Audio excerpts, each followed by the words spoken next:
জলবায়ুর পরিবর্তনের সঙ্গে ওঠানামা করছে তাপমাত্রা। সকালে সূর্য আলো ছড়িয়ে হেসে উঠলেও শীতের দাপট দেখাচ্ছে হিম বাতাস।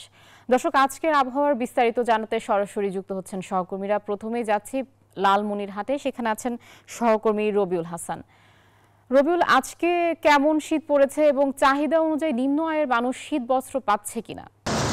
ধন্যবাদ আয়শা। আপনি যেমনটি দেখছেন যে আজকে কিন্তু প্রচুর ঘন কুয়াশা পড়েছে এবং চারদিকে ঢাকা পড়েছে। গ্রাম অঞ্চলের মানুষ কিন্তু খুব কষ্টে আছে। একটু যদি ক্যামেরার চোখে দেখাই যে আজকে ঘন কুয়াশায় কিন্তু জরাজীর্ণ এবং রাস্তাঘাট সব ডুবে গেছে। মহাসড়কগুলো কিন্তু যানবাহনগুলো হেডলাইট জ্বালিয়ে চলাচল করছে। পাশাপাশি গোটা এলাকায় কিন্তু কুয়াশা আচ্ছন্ন রয়েছে আজকে। এবং আমরা যদি একটু দেখাই যে এখানকার মানুষ, খেটে খাওয়া মানুষ কিন্তু খুবই কষ্টে আছে। বিশেষ করে গতকাল সন্ধ্যা থেকে কিন্তু ঘন কুয়াশায় এলাকার মানুষ খুব কষ্টে আছে। এবং তিস্তা চর এলাকার মানুষ, বিশেষ করে তিনটি নদী রয়েছে লালমনিরহাট জেলায়, তিস্তা, ধলা এবং সানিয়াজা নদী, সেই নদী বেষ্টিত মানুষের জনজীবন কিন্তু বিপর্যয় হয়ে পড়ছে। এদিকে হাসপাতালগুলোতে কিন্তু রোগীর সংখ্যা দিন দিন বাড়ছে, বিশেষ করে শিশু ও বৃদ্ধ রোগীর সংখ্যা। এদিকে সরকারি পক্ষ থেকে প্রায় 20,000 ছিন্নমূল মানুষদের কম্বল বিতরণ করা হয়েছে এবং সরকারি, বেসরকারি এবং রাজনৈতিক পক্ষ থেকে কিন্তু কম্বল বিতরণ করা হয়েছে।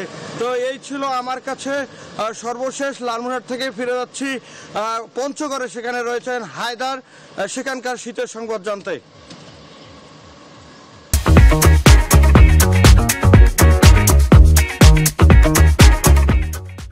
আপনাকে যদি শহরটা আমাদের দেখাই তাহলে দেখবেন যে কুয়াশায় কিন্তু সবকিছু আচ্ছাদিত হয়ে পড়েছে, কোনো কিছু কিন্তু দেখা যাচ্ছে না এবং শিরশির করে কিন্তু শিশির বিন্দু ঝরছে। মানুষজন কিন্তু খুব একটা আজকে বের হয়নি এখন পর্যন্ত। আমরা কিন্তু সূর্যের দেখাও মিলছে না।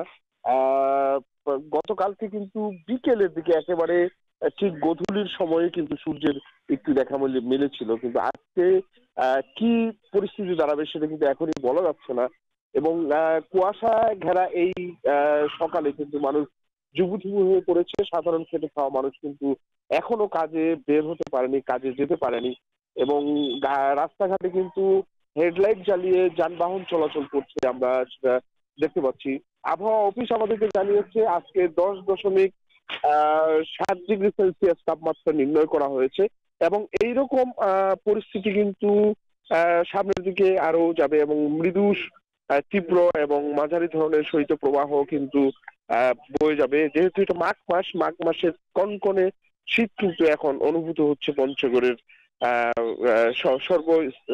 সব জায়গায় এবং মানুষজন কিন্তু এই বিশেষ করে কুয়াশার জন্য কিন্তু মানুষজন অস্বস্তিতে পড়েছে এবং কুয়াশা ঘেরা এই দিনে কিন্তু তারা ঠিক মতো যে স্বাভাবিক জীবনযাপন সেটা কিন্তু ব্যাহত হচ্ছে। তো এই ছিল আমার কাছে সর্বশেষ। আমরা ফিরে যাচ্ছি স্টুডিওতে আপনার কাছে।